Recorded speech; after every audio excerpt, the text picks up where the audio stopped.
Take Audi's flagship A8 and put a little more starch in that flag. That's an S8. It makes a statement, yes, but is it the right one? Let's check the tech. Too much of the technology in this car is just stale. Look at the navigation screen. First you see it, then you don't. Unfortunately, when you get to the display, I don't like it. It's just kind of simplistic and not terribly well rendered, and a bunch of other annoyances. When you want to move around the map and browse, you have to go over here to this menu thingy, click down to that double cross. Now you're in the left-right mode. You can move around like this.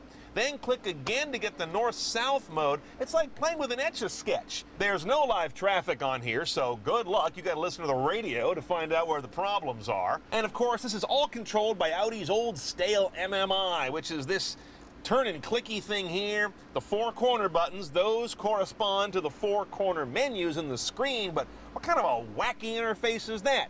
Do you know anything else in consumer electronics that has menus tucked off in the corners and buttons that correspond with them? Neither do I. There's a reason for that. Bass, it's going to have a Bose 5-channel surround audio system with 10 speakers. I'd love to try it because unfortunately we have what I think may be the most overrated upgrade in the industry. The $6,300 B&O audio system.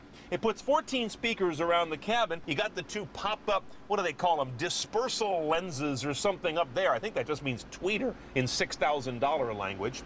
And 1,100 watts with discrete amps for every driver.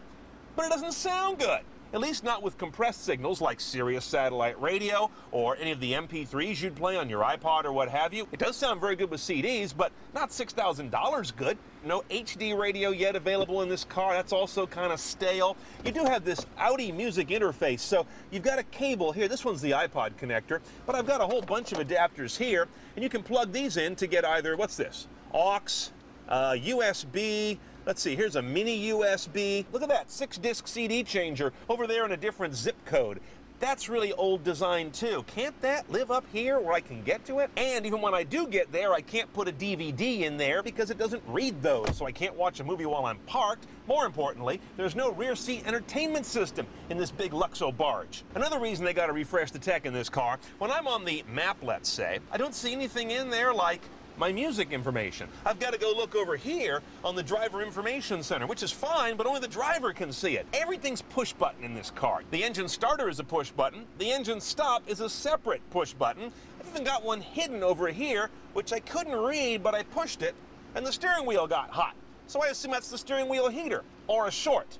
Now, an S8 is distinguished by its 5.2-liter V10.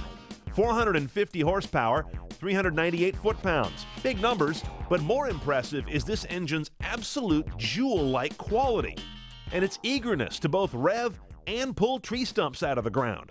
60 happens in under 5 seconds. But I have to say, I sometimes found it hard to apply this car's power in that nice middle ground in between head-snapping and sedate. Gas mileage is a silly these days, 1319. And we only did around 12 miles per gallon in the real world. Your only transmission is a 6-speed automatic Tiptronic with a gate and paddles. Nice gearbox, but it doesn't live in the same neighborhood as the engine in terms of exoticness. S8s have a sport version of Audi's adaptive suspension that can go almost an inch lower than Audi's basic adaptive undercarriage. Our car has a package that includes adaptive cruise control, blind spot warning lights in the mirror housings, and what Audi calls lane assist. The steering wheel vibrates like you're running over lane dots if you drift out of your lane without a turn signal that direction. Very effective. Let's price this big silky bomber, shall we?